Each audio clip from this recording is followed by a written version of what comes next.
کے ذکر کی اہمیت اگر دیکھنی ہو تو اس کا آسان طریقہ یہ ہوتا ہے کہ مذکور کی اہمیت کو دیکھ لیں آپ.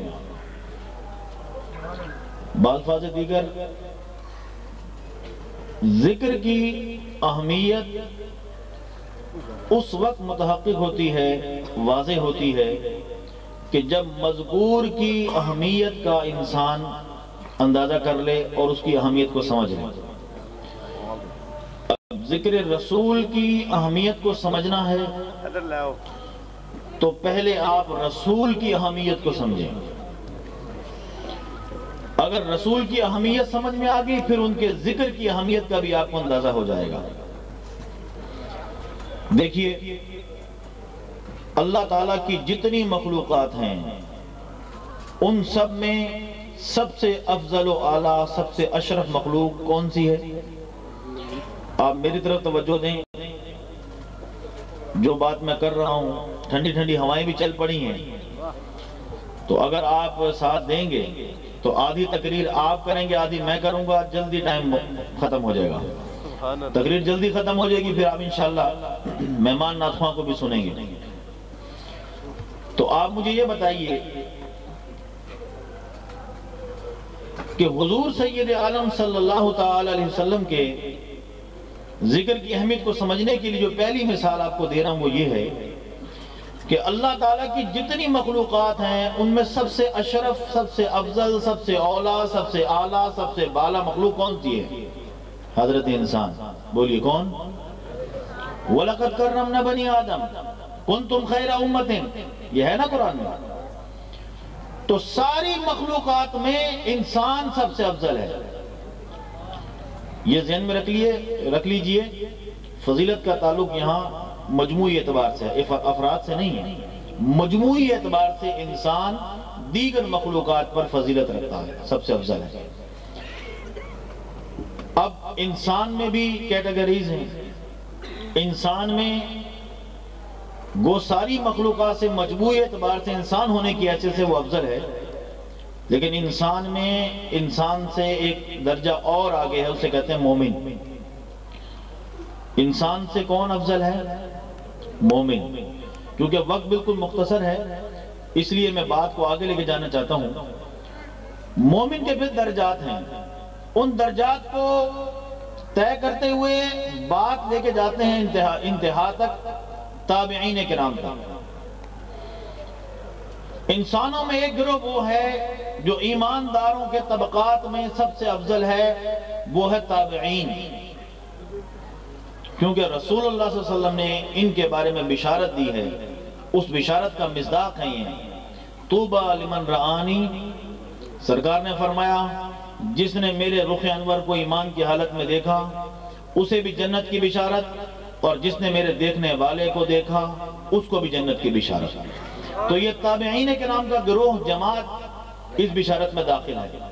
تابعین سے افضل جماعت ہے صحابہ کی.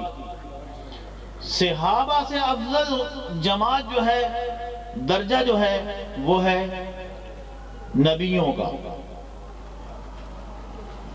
نبیوں سے افضل درجہ ہے رسولوں کا. رسولوں سے افضل درجہ ہے اولو العزم پیغمبروں کا.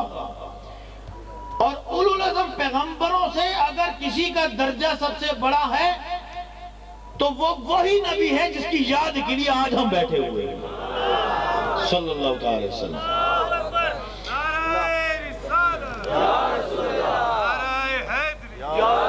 یہ لگانا ہے تو نعرہ لگائیں، یہ ناری نہ لگائیں. اتنی بڑی محفل ہے اور یہ چھوٹی سی ناری لگ رہی ہے. لگانا ہے تو پھر نعرہ لگائیں.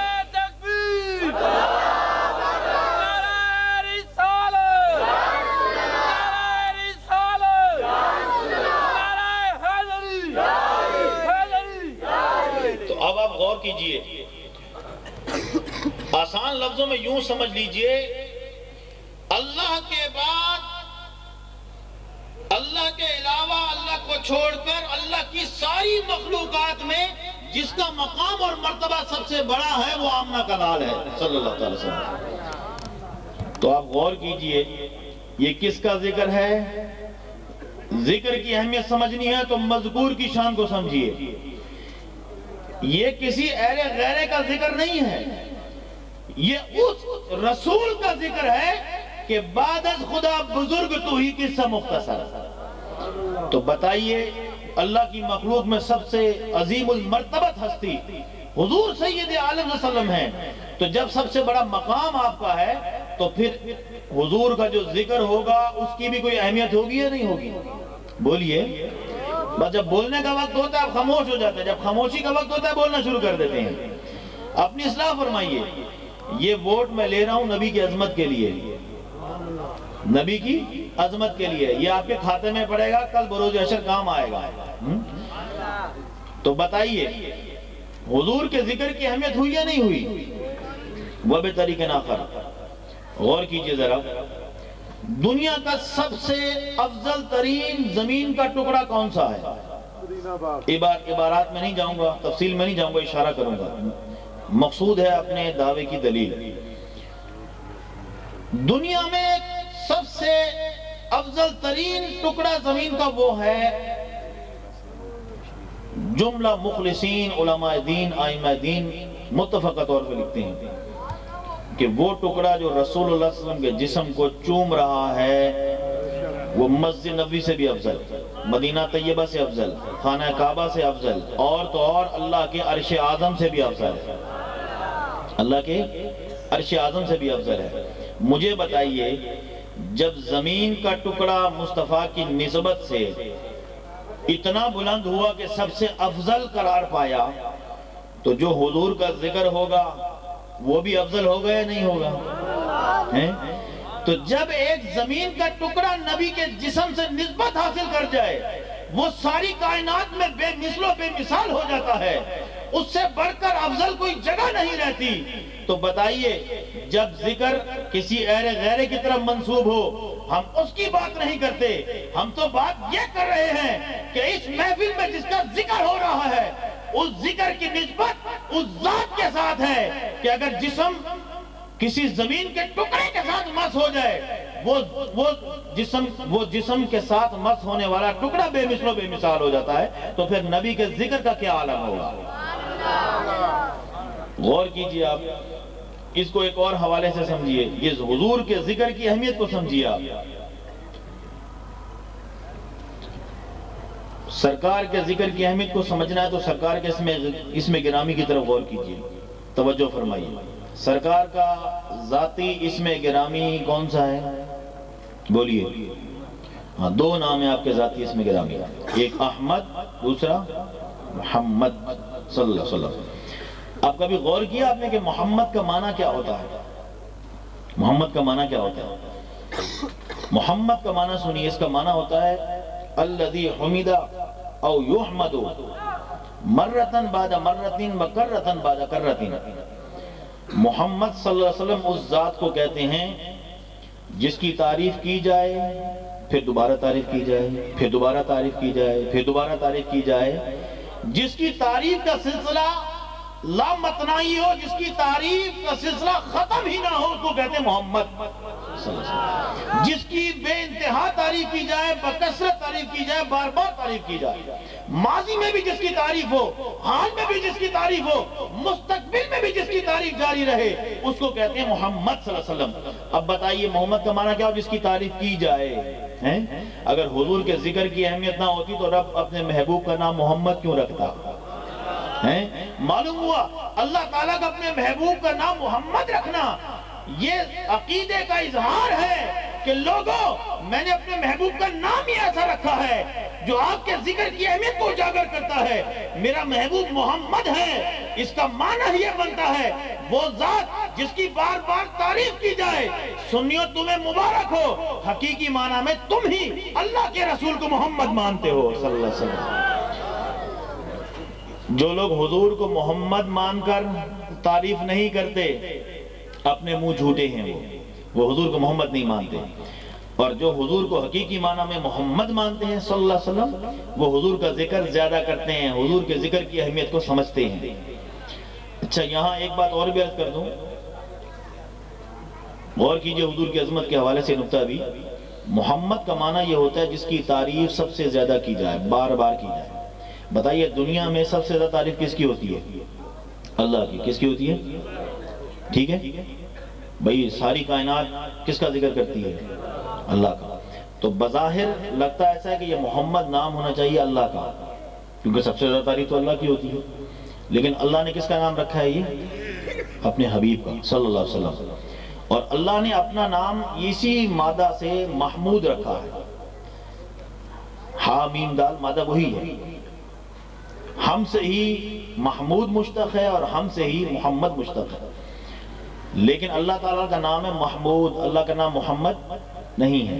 محمود کا معنی بھی ہے تعریف کیا ہوا، لیکن کم ہو یا زیادہ ہو، کسی کی صبح ہو شام کو نہ وہ بھی محمود، کسی کی شام کو ہو صبح کو نہ وہ بھی محمود، لیکن محمد وہ ہے کہ جس کے لیے وقت کا کوئی لمحہ ایسا نہ گزرے جس میں اس کی تعریف نہ ہوئی ہو، اس کو کہتے ہیں محمد۔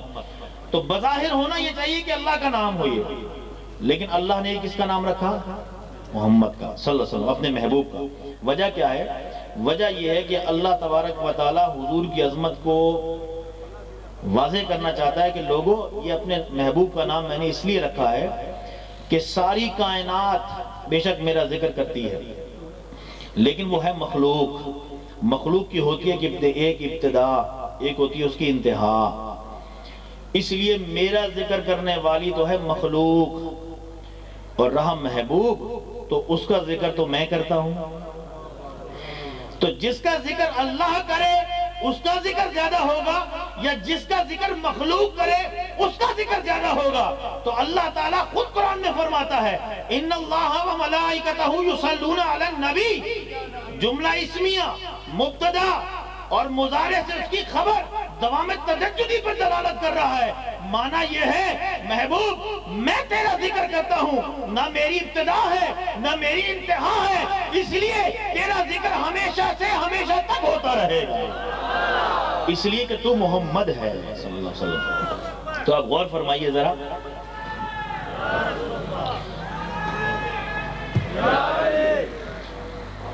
وَمِن نَحْيَةٍ أُخْرَى، ایک اور حوالے سے اس مسئلے کو مزید سمجھیے، حضور سید عالم ان کے ذکر کی اہمیت کو سمجھیے۔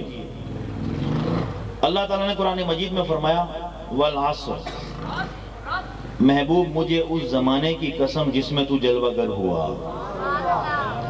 وَالضُّحَىٰ، محبوب مجھے اس صبح کی قسم جس میں تو پیدا ہوا، لا اقسم بهذا البلد وانت حل بهذا البلد، محبوب مجھے شہر مکہ کی قسم کیونکہ تو اس میں چلتا پھرتا ہے، والعادیات ضبحا فالموریات قدحا فالمغیرات صبحا، اللہ فرماتا ہے محبوب مجھے تو تیرے صحابہ کے گھوڑوں کے سموں سے اٹھنے والی چنگاریوں اور دھول کی قسم۔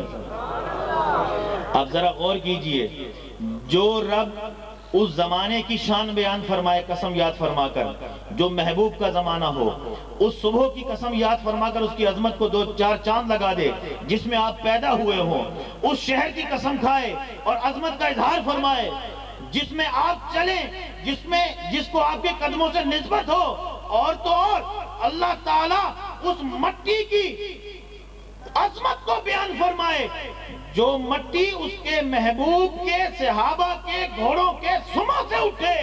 تو بتائیے جب گھوڑوں کے سموں سے اٹھنے والی مٹی کی عظمت بیان فرما رہا ہے تو خود پھر مصطفیٰ کے ذکر کی عظمت کا کیا عالم ہوگا، اس کی اہمیت کا کیا عالم ہوگا۔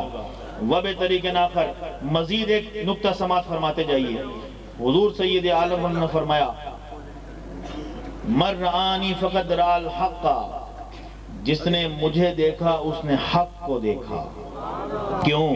انا مرآت جمال الحق، کیونکہ میں تو رب کے جمال کا آئینہ ہوں، میں رب کے جمال کا آئینہ ہوں، کمالات رب کے ہیں، آئینہ میں ہوں، مجھ میں رب کے کمالات جھلکتے ہیں، تو گویا مجھ میں اپنا کوئی کچھ نہیں ہے، یہ سب کچھ کمالات رب کے دیے ہوئے ہیں۔ تو تصویر کی تعریف مصور کی تعریف ہوتی ہے، مصنوع کی تعریف صانع کی تعریف ہوتی ہے۔ جب سارے کمالات اللہ کے حضور میں جھلکتے ہیں تو حضور کی تعریف کس کی تعریف ہوئی؟ خدا کی تعریف ہوئی، حضور کے حسن کی تعریف اللہ کے حسن مطلق کی تعریف ہے، حضور کے جمال کا تذکرہ اللہ کے جمال کا تذکرہ ہے، حضور کا ذکر خدا کا ذکر ہے۔ تو آپ اس سے یہ بھی پتہ چل گیا جو لوگ کہتے ہیں اس ذکر کی ضرورت کیا ہے، اور لوگ تو معاذ اللہ میلاد کو حضور کے ذکر کو کہتے ہیں بدعت حرام ہے، تو حضور کا ذکر کس کا ذکر ہوا؟ اللہ کا۔ اب جو کہتا ہے یہ بدعت ہے، یہ حرام ہے، یہ شرک ہے، بتائیے اللہ کے ذکر کو کہہ رہا ہے نہیں کہہ رہا ہے؟ اب وہ اپنا مقام خود متعین کرے، اللہ کے ذکر کو جو کہہ رہا ہے۔ غور کیجئے، حضور کے ذکر کی اہمیت کو سمجھیے، یہ مذاق نہیں ہے، کوئی رسم نہیں ہے، کوئی دنیاوی کھیل نہیں ہے، یہ شرعی تقاضے ہیں، یہ مطلوب شرع ہے۔ حضور سید عالم صلی اللہ علیہ وسلم کے ذکر کی اہمیت کو اس حوالے سے بھی سمجھیے کہ اللہ تبارک و تعالیٰ نے اپنے محبوب کے ذکر کو اپنا ذکر بنایا۔ گزشتہ سال اسی محفل میں اسی عنوان سے میں نے پوری تقریر کی تھی، وہ تقریر دہرانا مقصود نہیں ہے، صرف اشارہ کرنا مقصود ہے۔ حضور کا ذکر اللہ کا ذکر ہے، اللہ نے کلمے میں اپنے محبوب کے ذکر کو اپنے ساتھ رکھا، اذان میں ساتھ رکھا، تکبیر میں ساتھ رکھا، نماز میں ذکر ساتھ ہے، بچہ پیدا ہو تب اللہ کا ذکر اور مصطفیٰ کا ذکر ساتھ ساتھ، بندہ فوت ہو جنازہ پڑھا جائے تو اللہ کے ذکر کے ساتھ مصطفیٰ کا ذکر، پہلی تکبیر کے بعد اللہ کی ثنا، دوسری تکبیر کے بعد مصطفیٰ پر درود۔ تو غور کیجئے، اگر اہمیت نہ ہوتی تو اللہ تعالیٰ اپنے ذکر کے ساتھ اپنے محبوب کا ذکر رکھتا، اور رکھا بھی کیسے؟ تھوڑا سا جلوہ دکھا دوں۔ کلمہ، اذان، نماز اذان دیتے ہیں نا نماز کے لیے، اذان میں اللہ تعالیٰ نے اپنا ذکر اپنے محبوب کے ذکر کے ساتھ رکھا، اشہد ان لا الہ الا اللہ، اشہد ان محمد رسول اللہ، ٹھیک ہے؟ یہ ہے نا ذکر ساتھ، یہ کیوں رکھا؟ لوگ کہتے ہیں نہیں جی اذان تو جو ہے نا، اذان یہ تو بلاوے کے لیے ہے، نماز کے بلاوے کے لیے۔ میں کہتا ہوں اگر اذان فقط بلاوے کے لیے ہوتی تو پھر اللہ اکبر حی علی الصلاۃ کافی تھا۔ اگر بلاوے کے لیے ہوتی تو یہی کافی تھا کہ کہہ دیا جاتا اللہ اکبر حی علی الصلاۃ حی علی الفلاح، آجو نماز کی طرف آجو فلاح کی طرف آجو۔ لیکن نہیں، اللہ تبارک و تعالیٰ نے اشہد ان لا الہ الا اللہ کے ساتھ، حی علی الصلاۃ حی علی الفلاح کے ساتھ اشہد ان محمد رسول اللہ بھی رکھا، تاکہ پتہ چلے لوگوں میں اذان میں اپنے محبوب کا ذکر ساتھ رکھ کے یہ ذہن دینا چاہتا ہوں تمہیں کہ جب اذان دی جائے تو اس سے مقصود فقط بلاوا نہیں ہے، اپنے محبوب کا ذکر سنانا ہے لوگوں کو۔ اور خدا کی قدرت دیکھیے، انسان کو عقل دیا اور انسان نے اپنے عقل کو گوئے کار لاتے ہوئے اسپیکر ایجاد کر لیے، پہلے اسپیکر نہیں تھے۔ اور جو لوگ حضور کے ذکر سے منع کرتے ہیں، شرک و بدعت کے فتوے لگاتے ہیں، ان کی مسجدوں پر بھی اسپیکر رکھوا دیے، 10-20 اسپیکر رکھوا دیے، اور کہا مولوی صاحب کہاں بھاگو گے اللہ کے ذکر سے؟ ذرا کہو تو صحیح، اشہد ان محمد رسول اللہ۔ یہ جو 12 اسپیکر اوپر لگوائے اور لگواتا بھی اللہ میناروں پر ہے، وہ اونچے لگوائے تاکہ پورے شہر میں ڈھنڈورا پیٹے، پورے شہر میں مصطفیٰ کی عظمت کے گیت سنے جائیں، اور تو اور غیروں سے بھی اللہ تعالیٰ حضور کا ذکر کروا دیتا ہے۔ اذان دی، اذان سے صرف بلاوا مقصود نہیں، مصطفیٰ کا ذکر سنانا بھی مقصود ہے۔ اور تو اور آپ کہیں گے اذان تو ہوتی ہے نا 5 دفعہ، 5 دفعہ گھنٹوں کے بعد اس کی باری آتی ہے، ایک کے بعد ایک۔ تو میں کہتا ہوں کہ غور کیجئے ذرا، نماز کو لیجئے، نماز میں اللہ بڑا قادر مطلق ہے۔ حضور کے ذکر کی اہمیت کو سمجھیے، اتنی اہمیت ہے کہ اپنے اللہ فرماتا ہے غیروں کو بھی نہیں چھوڑوں گا، جو منکر ہیں جو قائل نہیں ان کو بھی نہیں چھوڑوں گا، ان سے بھی اپنے مصطفیٰ کا ذکر کروا کے چھوڑوں گا، ان کو بھی نہیں بخشوں گا۔ نماز اللہ فرماتا ہے آگے پیچھے تو یہ کھڑے ہو کے سلام نہیں پڑھتے ہیں، ان کو لاؤں گا نماز میں بلواؤں گا، گھٹنے بھی ٹکواؤں گا اور کہوں گا اب ذرا پڑھو السلام علیکہ ایھا النبی۔ یہ کہاں بھاگیں گے حضور ذکر سے؟ اور مزے کی بات دیکھیے ذرا، یہ قادہ جو ہوتا ہے نا، قادہ 2 قسم کا ہوتا ہے، قادہ اولا ہے، قادہ اخیرہ۔ 4 رکعت والی نماز ہو 2 رکعت پہ بیٹھنا، 3 رکعت والی نماز ہو 2 رکعت پہ بیٹھنا، اس کو کہتے ہیں قادہ اولا۔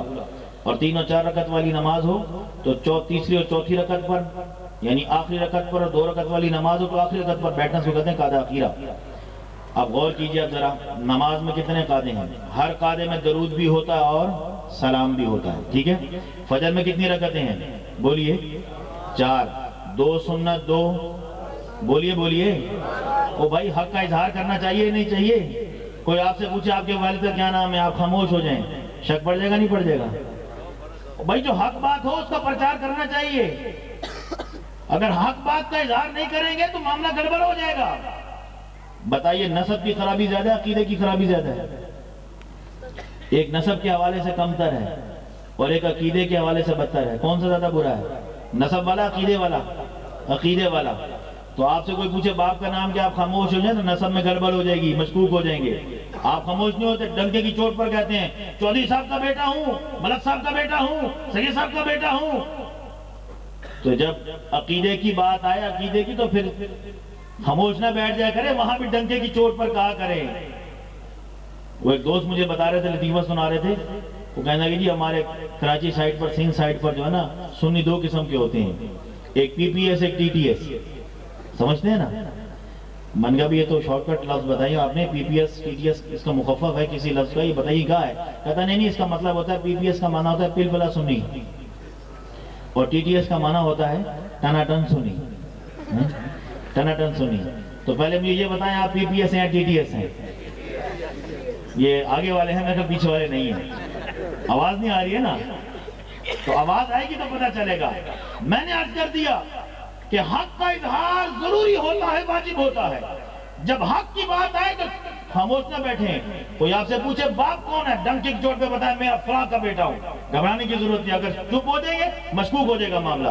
اسی طرح جب عقیدے کے بارے میں پوچھے کون ہو تو یہ نہ کہہ دے کرو مسلمان ہیں، نانا کوئی یا رسول اللہ کہنے والے ہیں، نبی کی گیت گانے والے ہیں، غوث کو ماننے والے ہیں۔ ڈنکے کی چوٹ پر کہو پی پی ایس نہ بنو، ٹی ٹی ایس بنو، ٹھیک ہے نا؟ تو حضرات محترم آپ غور فرمائیے ذرا، یہ ماشاءاللہ کا ایک معنی ہوتا ختم کرنے کے لیے، اس معنی میں تو نہیں ایسا داد دی جا رہی ماشاءاللہ، کیونکہ وہ ہمیں واسطہ پڑتا نا تقریروں سے، تو ماشاءاللہ اس معنی میں بھی کہا جاتا ہے کہ بس ٹائم ختم ہو جائے، ختم ہو گیا بس کر دیں۔ تو خیر انہوں نے وضاحت فرما دی ہے۔ تو غور کیجئے آپ کہ حق کا اظہار کرنا چاہیے۔ فرض اور سنت فجر میں کتنے ہیں؟ قعدے کتنے ہو گئے؟ 2۔ ہر قعدے میں درود و سلام ہے یا نہیں؟ تو 2 مرتبہ فجر کی نماز میں۔ ظہر میں کتنے قعدے ہوتے ہیں؟ 4 سنتوں میں 2، 4 فرضوں میں 2، 2 سنت میں 2، 1 اور 2 نفلوں میں 1، کتنے ہو گئے؟ 6۔ فجر میں کتنے ہوئے تھے؟ 4 ہوئے تھے، 4 رکعتیں تھی، 2 قعدے، کتنے ہو گئے؟ گنتی آپ کرتے ہیں نا، آدھا کام آپ کریں۔ عصر میں 4 رکعت میں 2 قعدے سنت میں، فرض میں 4 رکعت میں 2 قعدے، 4 یہ ہو گئے، کتنے ہو گئے؟ 12 ہو گئے۔ مغرب میں 3 فرضوں میں 2 قعدے، 12 اور 2 14۔ اس کے بعد 2 سنت 2 نفل میں 2 قعدے، کتنے ہو گئے؟ 16۔ عشاء میں کتنے؟ 4 سنت میں 2، کتنے ہو گئے؟ 18۔ 4 فرضوں میں 2 ہو گئے، کتنے ہو گئے؟ پھر 2 سنت میں 1 ہو گئے، کتنے ہو گئے؟ پھر 2 نفلوں میں 1 ہو گئے، کتنے ہو گئے؟ پھر 3 وتر میں 2 قعدے ہو گئے، کتنے ہو گئے؟ پھر 2 نفل میں 1 قعدہ ہو گئے، کتنے ہو گئے؟ 25۔ مولوی صاحب تم کہتے ہو مہینے میں 1 مرتبہ نبی کا ذکر نہ کرو، اس پہ فتوے لگاتے ہو۔ اللہ فرماتا ہے نماز کی صورت میں 25 دفعہ تو مصطفیٰ پہ درود و سلام پڑھواؤں گا۔ تو یہ ہے حضور کے ذکر کی اہمیت۔ اور پھر مزے کی بات بھی دیکھو، پڑھایا بھی تو کیسے؟ قیام کی حالت میں نہیں، بٹھا کر۔ یہ میں ایک مثال دیتا ہوں، یہ آپ نے دیکھا ہوگا اونٹ ہوتے ہیں 2 قسم کے، کتنے قسم کے؟ ایک اونٹ ہوتا ہے بڑا شریف سا، چھوٹا سا بچہ ہوتا ہے، نکیل پکڑ کے کہش بیٹھ جاتا ہے، اشارہ کرے کھڑا ہو جاتا ہے، نکیل پکڑ کے جہاں لے چلا جاتا ہے۔ ایک ہوتا ہے ذرا شوخ اور چنچل، شرارتی، تو جب اس کو کہیں باندھا جائے تو کیا کیا جاتا ہے؟ اس کا گھٹنا باندھا جاتا ہے۔ کیا؟ کہ بھاگ نہ جائے، کسی کو مار نہ دے، کہ رسی توڑوا کے نہ بھاگ جائے، اس کا گھٹنا باندھا جاتا ہے۔ تو اللہ نے فرمایا سنیوں کو تو کچھ کہنے کی ضرورت نہیں ہے، ان سے کہو جمعے کے بعد پڑھو، کہیں گے فجر کے بعد بھی پڑھیں گے۔ ان سے کہو بھائی بیٹھ کے پڑھو، کہیں گے یا اللہ جمعے کے بعد کھڑے ہو کے بھی پڑھیں گے، اذان سے پہلے پڑھیں گے، اذان کے بعد پڑھیں گے، ہر محفل کے اختتام پہ پڑھیں گے، ہر وقت پڑھیں گے۔ اللہ فرماتا ہے یہ تو سنی ہے شریف۔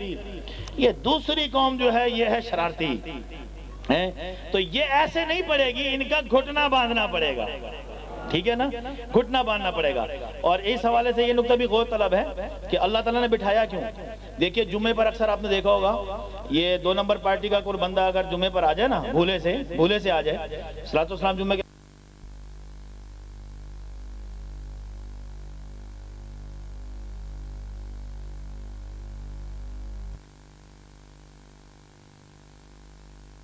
آنکھیں بند کر کے یا نبی سلام علیکہ پڑھتے ہیں، اب وہ تو آنکھیں بند کر کے پڑھ رہے ہوتے ہیں، یہ دیکھتا آنکھیں بند کھسک جاتا ہے۔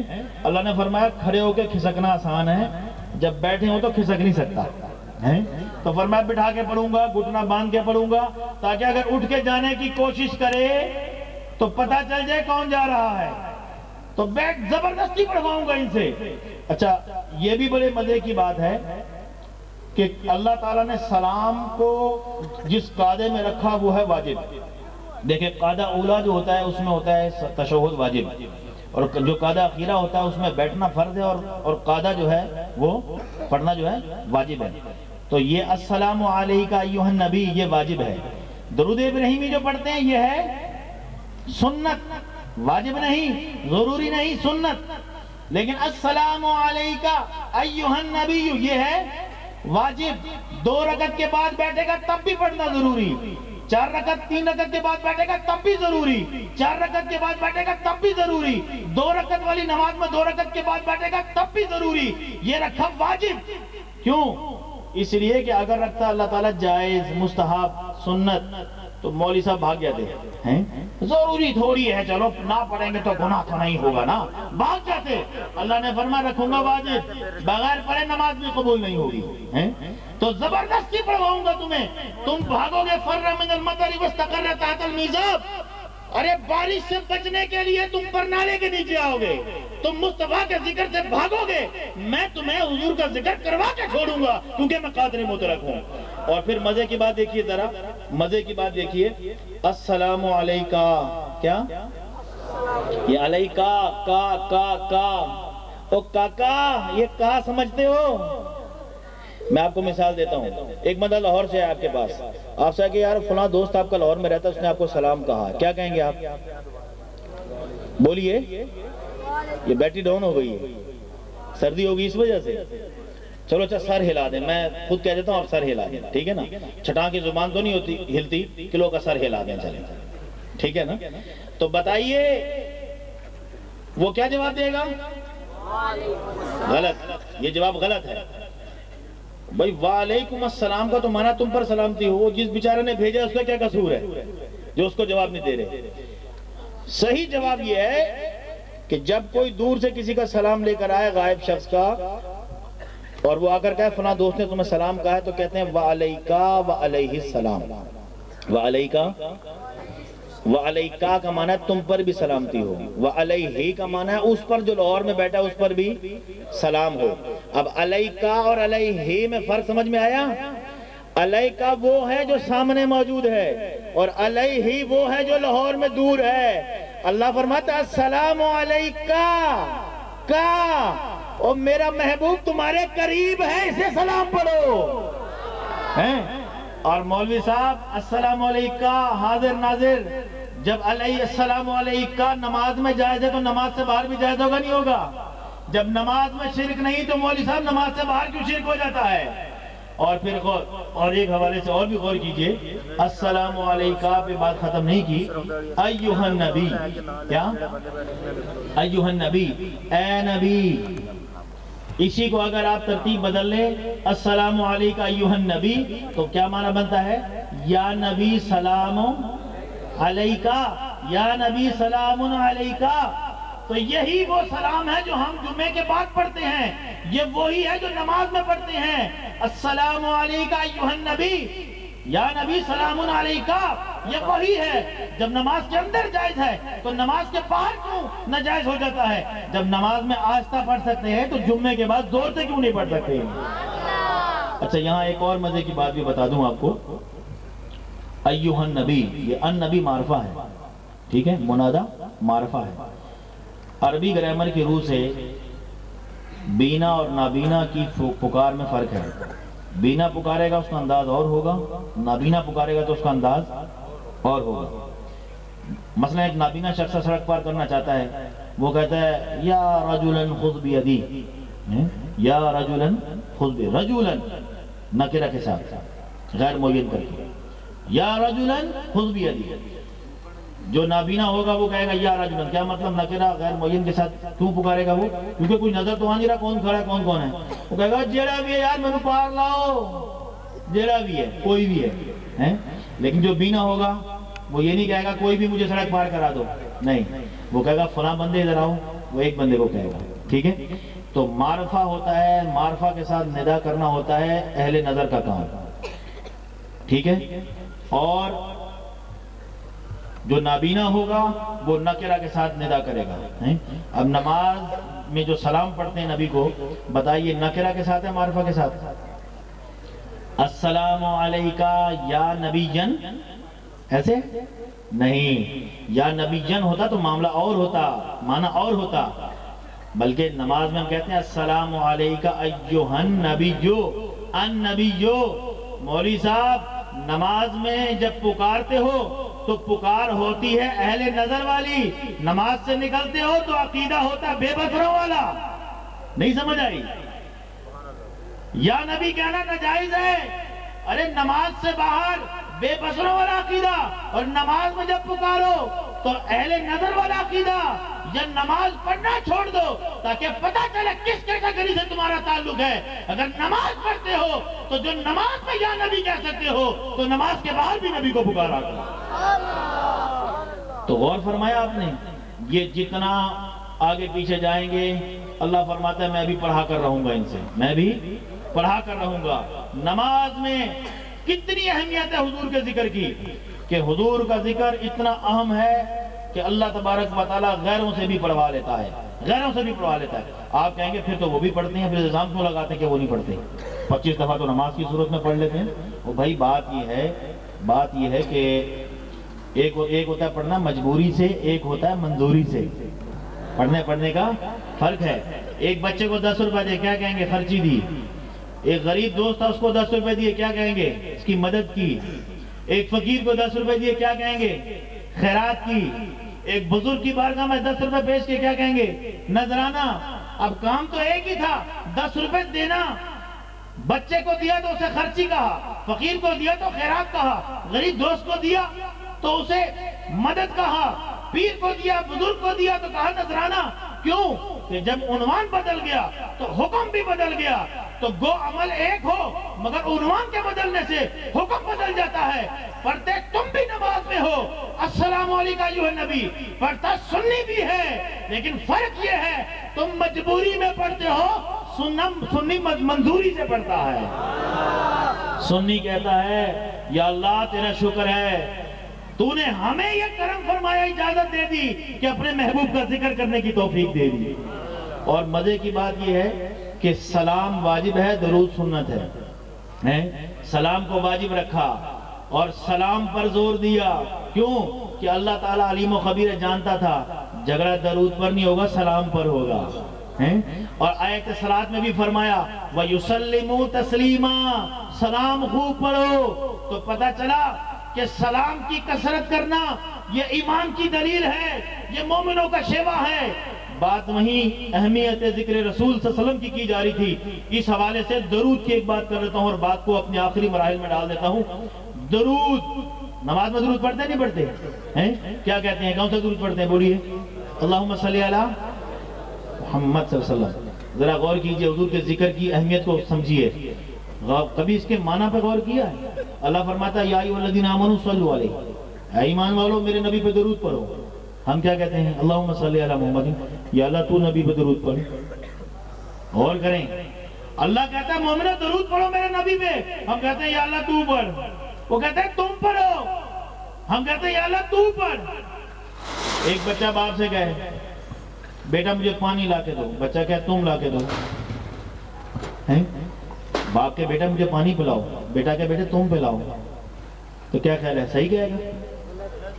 اب اللہ فرما رہا ہے ایمان والو میرے نبی پہ درود پڑھو، ایمان والا کہتا ہے اللہم صلی علی محمد، یا اللہ تو محمد پہ درود پڑھ، وہ کہتا ہے تم پڑھو، ہم کہتے ہیں یا اللہ تو پڑھ۔ تو کیا مطلب یہ ہے یا اللہ تیرے محبوب کی ذکر کی اہمیت کا یہ عالم ہے کہ ہم ناقص ہیں، ہماری زبانیں اس قابل نہیں ہیں، نہ ہمارے پاس وہ فہم و ادراک ہے، ہمارے پاس قلت دامہ بھی ہے، قلت علم و فہم بھی ہے، قلت وقت بھی ہے، الفاظ کی بھی کمی ہے، ہمارے پاس نہ لفظ ہیں نہ کوئی ایسا علم ہے کہ ہم تیرے محبوب کا ذکر کریں، ان پہ درود پڑھیں۔ اس لیے اللہ ہم تیری بارگاہ میں عرض کرتے ہیں ہم اس قابل نہیں ہیں، تو ہی پڑھ دے ان پہ درود۔ تو دیکھیں کتنی اہمیت ہے میرے مصطفیٰ کے ذکر کی کہ مومن کو بھی یہی تلقین کی جا رہی ہے کہ تم کیا، تمہاری اوقات کیا، تمہیں جو کہہ دیا رب نے یہ اس کا کرم ہے، ورنہ مصطفیٰ کا ذکر تو وہ ہے کہ جب رب کرتا ہے تو مصطفیٰ کو بلندیاں نصیب ہوتی ہیں، اور جب تم ذکر کرتے ہو تو حضور کو کوئی فائدہ نہیں ہوتا، تمہارے درود کا کوئی فائدہ نہیں ہوتا حضور کو، کیونکہ اس کا تو معنی یہ ہے یا اللہ تو درود پر، تم نے کیا دیا، تم نے تو عرض کر دی، دعا کر دی۔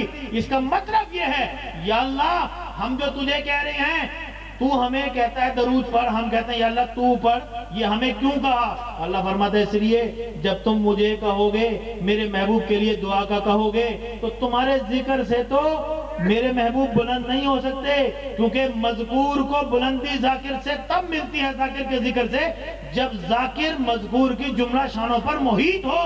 ارے تم تو محدود ہو، میں محیط ہوں، میرا محبوب میری ذات کے اعتبار سے محاط ہے، تمہاری ذاتوں کے اعتبار سے محیط ہے، تم ذکر کرو گے بلندی میرے مصطفیٰ کو نہیں ملے گی، میں ذکر کروں گا، درود پڑھوں گا، انہیں بلندی ملے گی۔ یا اللہ پھر ہمیں کیوں حکم دیا ہے؟ فرمایا اس لیے دیا ہے جب تم ذکر کرو گے تو مصطفیٰ بلند نہیں ہوں گے، تم خود بلند ہو جاؤ گے۔ تو اہمیت ہے یا نہیں؟ آخری بات عرض کرتا ہوں اس حوالے سے آخری بات عرض کر کے اجازت چاہتا ہوں، کیونکہ میں نے 2 پوائنٹس عرض کیے تھے، ایک یہ کہ حضور کے ذکر کی اہمیت کیا ہے، اور دوسرے یہ کہ ضرورت کیا ہے۔ ایک جملہ صرف ضرورت کے حوالے سے بھی عرض کر دوں، پھر آپ سے اجازت چاہتا ہوں۔ دیکھیے ضرورت اس کی یہ ہے، آج کے دور میں حضور کے ذکر کی ضرورت یہ ہے کہ ایمان کا تحفظ سب فرضوں سے بڑھ کر فرض ہے۔ بولیے، ایمان کا تحفظ سب فرضوں سے بڑھ کر فرض ہے۔ اور ایمان کس چیز کا نام ہے؟ نماز پڑھنے کا نام، روزے کا نام، اللہ کو ماننے کا نام، توحید کا نام، آخرت پر یقین کا نام نہیں۔ وَمِنَ النَّاسِ مَن يَقُولُ آمَنَّا بِاللَّهِ وَبِالْيَوْمِ الْآخِرِ وَمَا هُمْ بِمُؤْمِنِينَ۔ اللہ فرماتا ہے یہ کہتے ہیں ہم اللہ کو مانتے ہیں، آخرت کو مانتے ہیں، اللہ فرماتا ہے مومن نہیں ہے۔ ایک اور قرآن شریف کے 28واں پارے پڑھ لیجئے، اذا جاءك المنافقون قالوا نشهد انك لرسول اللہ، منافق کہتے ہیں آپ اللہ کے رسول ہیں، محمد رسول اللہ، وہ محمد رسول اللہ پڑھتے ہیں۔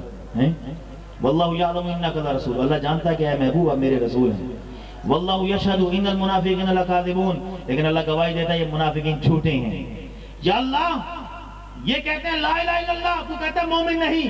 یہ کہتے ہیں آمنت باللہ وبالیوم الآخر، تو کہتا ہے یہ مومن نہیں۔ یہ کہتے ہیں محمد رسول اللہ، تو کہتا ہے مومن نہیں، جھوٹے ہیں، منافق ہیں۔ یا اللہ پھر ایمان کس چیز کا نام ہے؟ مومن کون ہے؟ اللہ فرماتا ہے مومن وہ نہیں جو فقط میری توحید کا قائل ہو، جو صرف آخرت کو مانے، جو فقط کلمہ پڑھ لے۔ نہیں، کلمہ پڑھنے والا اگر مومن ہوتا تو عبداللہ بن ابی بن سلول بھی مومن ہوتا۔ نہیں، یہ کلمہ بھی تھا ان کے پاس، نمازیں بھی تھیں، روزے بھی تھے، غزوات بھی تھے، زکاتیں بھی تھیں، تسبیحات بھی تھی، ساری نیکیاں تھیں ان کے دامن میں، مگر پھر بھی اللہ کا فتویٰ ہے یہ جھوٹے ہیں، منافق ہیں، بے ایمان ہیں۔ یا اللہ پھر مومن کون ہے؟ فرمایا مومن وہ ہے جس کے بعد نماز ہو، روزہ ہو، حج ہو، زکات ہو، کلمہ ہو، نیک اعمال ہو، مگر ان سب سے پہلے ایک چیز ہو اور وہ ہے محبت رسول۔ محبت رسول نہ ہو تو یہ اعمال کا ڈھیر بیکار ہے، منہ پہ مار دیا جائے گا، اعمال کی لمبی فہرست کا کوئی اعتبار نہیں۔ اور اگر حضور کی محبت ہے پھر توحید بھی قبول ہے، ایمان بالآخرت بھی قبول ہے، نماز بھی قبول ہے، روزہ بھی قبول ہے۔ تو ایمان حضور کی محبت کا نام۔ اب حضور کی محبت کیسے پیدا ہو؟ محبت انسان کسی سے تب کرتا ہے جب کسی کو محسوس کرے، ٹھیک ہے؟ محسوس کا مطلب یہ نہیں کہ انسان آنکھوں سے دیکھے، نہیں، حواس ظاہرہ بھی ہوتے ہیں، حواس باطنہ بھی ہوتے ہیں، ٹھیک ہے؟ آنکھ سے کسی چیز کو دیکھا، رنگ پسند آیا، لے لی، پسند کر لی، کسی کی آواز پسند آئی، کان سے سنی، کیسٹ لے لی، گھر میں رکھ لی، محفوظ کر لی۔ اسی طرح کوئی ہاتھ سے چیز ٹٹولی، نرم لگی، خوبصورت لگی، خرید لی۔ الغرض جس طرح حواس ظاہرہ کسی چیز کو محسوس کرتے ہوئے پسند کریں، انسان اس سے محبت کرنے لگتا ہے، اس کو پسند کرتا ہے، ایسی حواس باطنہ ہوتے ہیں، یعنی عقل ہوتے ہیں۔ بندہ تب بھی کسی چیز سے محبت کرتا ہے جب کسی کی کسی سے تعریف سنے، جب کسی سے کسی کی تعریف سنتا ہے تو وہ اس کا گرویدہ ہو جاتا ہے، اس کو پیار کرنے لگ جاتا ہے۔ تو اب ہم حضور کی آواز تو ان کانوں سے نہیں سن سکتے، حضور کا جلوہ تو ہم نہیں دیکھ سکتے، تو اب ہم کیا کریں پھر؟ حضور کی محبت تو پیدا کیسے کریں؟ تو حضور کی محبت کو پیدا کرنے کا آج سب سے بڑا ذریعہ کیا ہے؟ حضور کے ذکر کی محفل سجاؤ۔ جب حضور کے فضائل بیان ہوں گے، جب یہ بیان کرے گا واعظ، جب خطیب یہ بیان کرے گا، مقرر یہ بیان کرے گا، سنو آمنہ کے لال کی شان رب نے قرآن میں کیا بیان کی ہے، وہ والضحیٰ ہیں، وہ والضحیٰ کی شان والے ہیں، واللیل کی شان والے ہیں، طٰہٰ یاسین کی شان والے ہیں۔ جب سامعین، قارئین جب حضور کی شان کو پڑھیں گے اور سنیں گے تو حضور کے فضائل و محامد سن کر حضور کی محبت دل میں پیدا ہوگی۔ جب حضور کی محبت پیدا ہوگی، حضور کے گرویدہ ہو جائیں گے، اور حضور کی محبت پیدا کرنے کے لیے حضور کے فضائل بیان کرنا ضروری ہے، اور حضور کے فضائل اس وقت تک بیان نہیں ہو سکتے جب تک کہ محفل میلاد نہ سجائی جائیں۔ اس لیے ضروری ہے کہ محفل میلاد کو سجایا جائے۔ حضرات محترم، حضور کی محفل کو سجانا یہ وقت کی ضرورت ہے، وقت کا تقاضا ہے، ایمان کے تحفظ کے لیے ضروری ہے۔ میں نے یہ دونوں باتیں مختصراً عرض کر دی ہیں۔ اللہ تبارک و تعالیٰ میرے چند کلمات اپنی بارگاہ میں قبول فرمائے، اور حضور سید عالم ان کے ذکر کی محفل سجانے کی توفیق عطا فرمائے، اور خلوص و عقیدت سے اس میں حاضری کی بھی توفیق مرحمت فرمائے۔ وما علینا الا البلاغ۔ ماشاءاللہ۔